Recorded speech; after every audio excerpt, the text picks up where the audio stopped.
With the launch of PSVR2 less than a month away, I thought I'd put together a list of tips to help you get ready for the Gran Turismo 7 VR launch.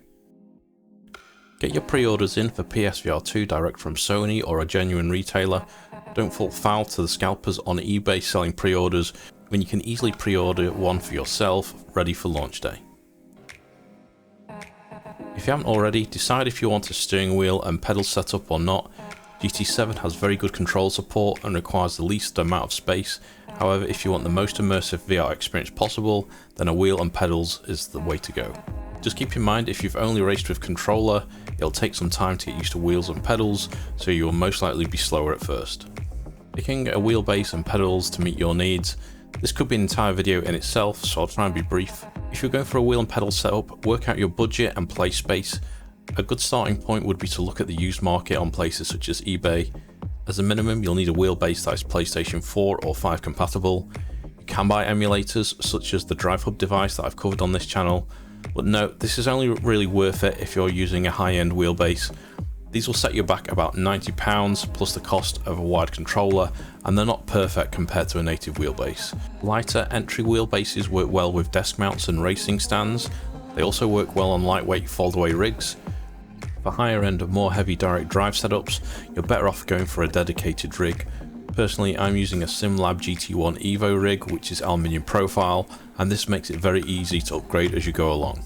Finally, if you're trying to decide on the wheel to go along with your wheel base, I'd go for round one first. This will offer you the most flexibility across different racing games, and then you can always add a formula type racing wheel further down the road. Once all your kit is ordered, be home on delivery day to make sure no one steals your new hardware off your doorstep. Gran Turismo 7 is big, 90GB, so make sure you've got the base game installed and tested before the VR patch drops. No doubt there will be a big VR patch on the day too, so expect that to be large and that you've got the bandwidth available to do so. Make sure you have a clear play area for VR. Thankfully, Gran Turismo 7 is plate seated, so you won't need as much room compared to regular standing VR. PlayStation VR2 cable is expected to be 4.5 meters long, so realistically you'll need to be seated within 3 meters of the PlayStation 5 console.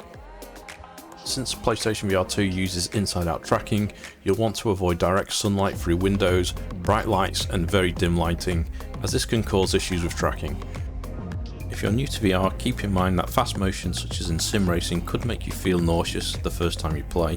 The most important thing is to slowly build up your playtime in VR and let your brain get used to it. It may be tempting when you feel a little sick to try and power through it, but don't. Stop, take a break and come back to it once you feel normal.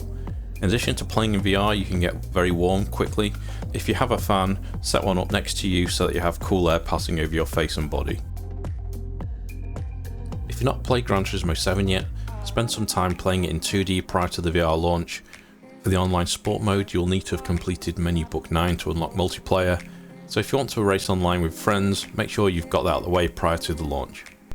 Finally, if you're not sure whether to invest in a PlayStation VR2 for Gran Turismo 7, plan to live stream on launch day so you can ask me questions. If you haven't already, make sure you're subscribed and hit that bell button for notifications of when I go live. There you go, that's my top 10 tips for getting ready for Gran Turismo 7 in VR. I hope this helps, and if you can think of any other tips I may have missed, please put them in the comments below, and I'll see you in the next one.